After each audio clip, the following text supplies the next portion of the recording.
Hello and welcome to your Club Everton Daily. The date is Friday, the 3rd of February 2012. And we'd like to welcome you back to the dailies. I've not got much to talk about in the introduction today. Probably going to be a brief one today because, you know, it's the day before a match and not much going on. All the big news is going to be coming out tomorrow, so let's just get down to the nitty gritty. What's going up on today's daily? Then we're going to have the news. Even that's going to be short because we've not got that many articles. Roundtable discussion topic. Apparently, Shola Ameobi has been subjected to racist abuse on social media. We're going to have a look at that. The gossip column returns. We promised it yesterday, but didn't quite have the time to do it. But we're going to have it back today. And our article of interest, Man City needs to add some grit to their glitz. That's when Saturday comes online, written by Mr. Tony Curran. Right, so that's what's going on. Let's get straight down to it and start with the news. And it's all about Steven Pienaar. Don't know why. Steven Pienaar has promised to win the fans over. He's vowed to quell any discord over his Everton exit and refused to rule out a permanent move to the club. He left Goodison Park for Tottenham last January after his contract ran down to its final 6 months. Now, however, the midfielder is back, with the Blues having agreed a loan deal brokered by Chairman Bill Kenwright, which will keep him on Merseyside until the end of the season. Cheers. Firm fans' favourite before his departure, he knows he may need to win back the hearts of certain supporters, but says he's ready to earn their forgiveness through his performances on the pitch.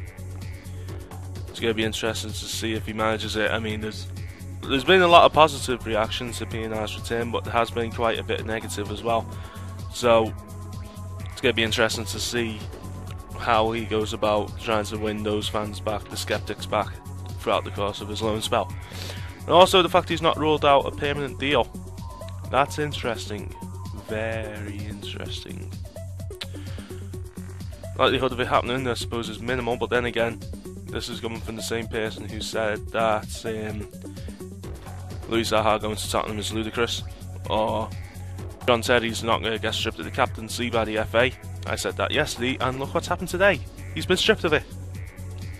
I should keep my mouth shut in future, really. I suppose a couple of people listening to this will probably agree with me.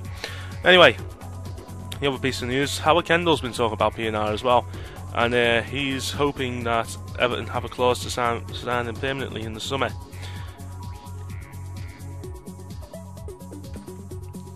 This is a brief column that Howard Kendall wrote for the Echo website. It was disappointing for every Everton fan when Steven Pienaar left the club, because David Moyes clearly didn't want to lose him. It's obvious the Everton manager still rates him highly because he fought hard to get him back on loan until the end of the season, and that will surely bode well in the short term. What worries me in the long run is whether Everton will be able to buy the player outright again in the summer, or if they risk simply losing him again. One thing you can't deny is that he brings a lovely balance and work ethic to the team, and with Landon Donovan also in the midfield for another few games, there'll be no shortage of hard runners who can also create assists and link up with strikers. It'll be interesting to see whether he goes straight back into the team. And actually, you know what we'll do, because we got time for it, we'll do a match preview. This was written by our very own Dixie on Club Everton Forum, and we're just waiting for it to load. My computer is so brilliant when it comes to doing this stuff, it really, really is. Right, well, anyway, here's what he has to say ahead of the Wigan game. Wigan are without a win in their past 8 league games, a run Everton want to continue when they visit the DW Stadium on Saturday. Wigan have won only 3 matches this season and scored fewer goals than any other side, 20, leaving them 3 points adrift at the bottom of the league. They face a resurgent Everton, who have been gathering momentum of late and are up to 10th, following their shock 1-0 win at home to leaders Man City thanks to ex-Man United midfielder Darren Gibson's deflected strike. Undefeated in 4 with 2 wins and 2 draws, Moyes' men could not have hoped for a better opponent than rock-bottom Wigan to keep that run going. Moyes is unlikely to hand stars to his new acquisitions Jelovic or Pienaar, although the former is most likely after Strachwellesi's long-busting performance midweek, which earned the Argentine a standing ovation from a rapturous Goodison crowd. Probable line-up: Howard in goal, Hibbert, Heitinger, Duffy and Baines making up the back line. Donovan, Fellaini, Gibson and Drempf in midfield, Cahill behind the striker, Strachwellesi up front. His prediction: 2-1 Everton. So that was written by Dixie, who's on Club Everton Forum. If you want to get involved in stuff like that, or if you want to write for the site, get in touch with us or join our forum and get in touch with us there, and we'll sort you out. Right, okay then, so that's it for the news. Let's move on to the roundtable discussion topic for today, which is Facebook racist abuse against Shola Ameobi is being investigated. Police are investigating reports that Newcastle striker Shola Ameobi was subjected to racist abuse via the social network site. Club's officials passed the matter on to police after the 30-year-old was allegedly targeted via Facebook. Northumbria Police said it took reports of racist abuse seriously and was working closely with the club. Newcastle United said it had a zero-tolerance approach to racism and would always take action. The comments have since been deleted. The Northumbria Police spokesman says, "We have received a report of racist comments made on Facebook, on which we're working closely with Newcastle United.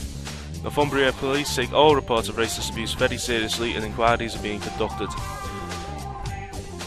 In other news, Luis Suarez is making his return to the Liverpool team in a few days.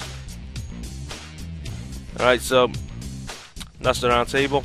We want you to discuss the topic of how racism in football seems to be, sadly, getting a lot more attention in the media. So you know the channels for doing that, and we encourage you to do so. We'll keep it civil. Anyway, the transfer gossip column. There's still quite a bit of transfer gossip actually, even though the window's closed. Anyway, here's what we've got again.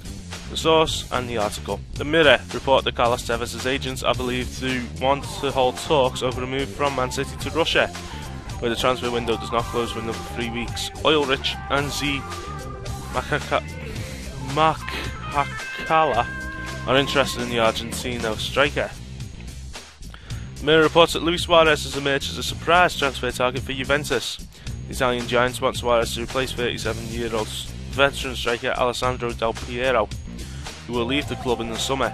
Mirror also reports that Real Madrid want to fund the bid for Sergio Aguero by selling Gonzalo Higuain to Chelsea this summer.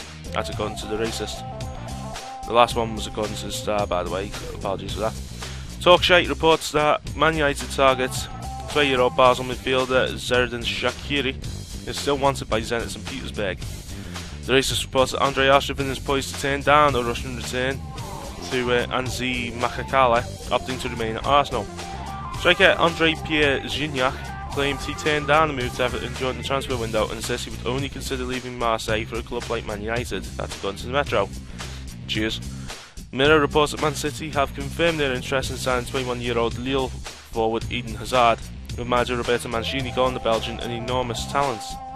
Inside Football reports that Mancini has also admitted he's keeping an eye on a number of players in the French top division Ligue 1, with Paris Saint-Germain defender Mamando Shako, one that the Italian has picked out.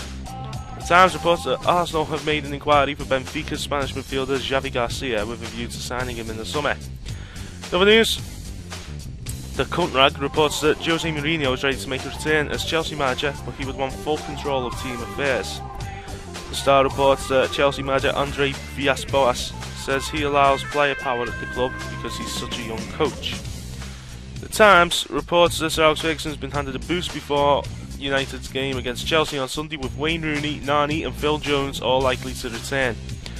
The Kuntrag reports that West Ham and Millwall have been told to cool celebrations on Saturday or risk a repeat of the trouble at their last clash at Upton Park. Talkshite reports that the Red Shite may have let the January transfer window pass them by, but Kenny Dalglish has already got plans in the summer, having been in contact with Udinese over a deal to bring Chile international utility man Musio Isla, 23 years old, to Anfield. Probably bid like 85 million for him. Birmingham Mail reports that Wolves captain Roger Johnson says that changing manager Mick McCarthy is not the answer to end the club's current bad run of form. The Eastern Daily Press reports that midfielder Andrew Sherman, 25, admits that the belief that had turned Norwich into a Premier League outfit will be a key when they step out against rejuvenated Bolton side at Carrow Road on Saturday. Liverpool Echo reports that striker Louis Saha said Everton manager David Moyes saved his career by believing that he could still perform in the Premier League despite being dogged by injuries. Manchester Evening News reports that midfielder David Pizarro's arrival at Eastlands could push Owen Hargreaves out of Man City. In an article that comes as a surprise to absolutely no one. Daily Express reports that Everton striker Nikita Jalovic insists he did not force his transfer, despite claims from Rangers chairman Craig White that he had no choice but to sanction their top goal scorer's exit on transfer deadline day. Goal.com reports that midfielder Yaya Toure says that Man City will remain in control of the Premier League title race despite his absence. Wigan Observer reports that Wigan manager Roberto Martinez believes the Latics have enough strength in their squad to drag themselves clear of relegation danger after deciding not to draft in reinforcements on deadline day. And finally, and there's only one, Daily Mirror, Arsenal fans are planning to use bin bags to protest against the club's poor run of results. Fans will highlight the number of empty red seats at the Emirates Stadium during Saturday's match against Blackburn by covering them with black bin liners. Interesting. Alright, well that's it for the gossip column. So, how the hell have we run for 10 minutes? Anyway, we're going to finish off with the article of interest, which is Man City needs to add some grit to their glitz. Winning Ugly is a tennis manual written by former tour pro Brad Gilbert, in which he explains how to achieve success even when hampered by a lack of ability or form, simply by focusing on clear strategy and resolve to defeat an opponent. Gilbert would doubtlessly be wringing his hands in frustration at the current Man City squad who, despite having no shortage of talent, are finding the art of grinding out the difficult win when not at their best a major stumbling block to their title aspirations. It's all very well knocking 5 or 6 goals past your nearest rivals with the balmy autumn sunshine on your back, but the failure to scrape results against technically inferior but doggedly determined opposition in the howling winter winds at the Stadium of Light, that cliche sounded much better when it was Roker Park, or freezing Goodison Park, have given credence to those who believe City's lack of metal to go the distance for now. Last thing City need after the morale-sapping defeat against Everton, a club against whom they have fared badly in recent history, is having to face another team who have traditionally overachieved against them. However, that is the cross they have to bear tomorrow when they entertain an awkward Fulham team who boast a record of just 1 defeat in their last 8 visits to Eastlands. Even during City's remarkable start to the season, the Cottagers were anything but craven. Fulham battled back from 2 goals down at half-time to earn a draw in West London in September, the only league points City dropped until the end of November. City's home record is still impeccable, with the arrival of a team whose unpredictability they often find unnerving will ensure a twitchy afternoon. The last few weeks have highlighted a few uncomfortable home truths for City. Despite the obvious creative talents of David Silva and Sergio Aguero, the team are more heavily reliant on the physical presence of Vincent Kompany and Yaya Toure. These players built the platform on which the team can function at its best. The time and space opposition midfielders are being afforded while Toure is away on international duty with the Ivory Coast helps explain why the team is struggling. That Toure chips in regularly with vital goals is appreciated even more in his absence. Stefan Savic's inexperience as a top-flight defender has been exposed badly during Kompany's 4-game ban. Being given the crook finger by Mancini at half-time in the League Cup defeat to Liverpool is a sure sign that he's still a work in progress. A hefty thrashing of an uninterested Fulham tomorrow might be considered a godsend with the top of the table so finely balanced, but a hard-fought win against a fully committed team will say more about their long-term credentials. That was written by Tony Curran for when Saturday comes online. Visit wsc.co.uk to read this and many other fine articles. And no, I do not receive money for adverts before anyone asks. Alright, and that's the end of today's daily. Before we let you go, we'll let you know a couple of things. First of all, get in touch with us, various social media, our site, our forum. Leave us reviews on iTunes, they help out a lot. All the information for doing so is in the description to this video or podcast if you're listening on iTunes. I'd also like to remind you once again to nominate the Follow-tonians for a Shorty Award. The link is below or in the I button thing on iTunes. Follow the link, nominate at Follow-tonians for a award in #soccer and give a reason. Finally, before we let you go, we'll let you know that Club Everton Dailies are brought to you by Hans Tours, the official travel partner of clubeverton.co.uk. For more information, visit hanstours.co.uk or give Han a ring on 077 521 21395. Right, well that's it. Thank you very much for listening. We'll see you again tomorrow.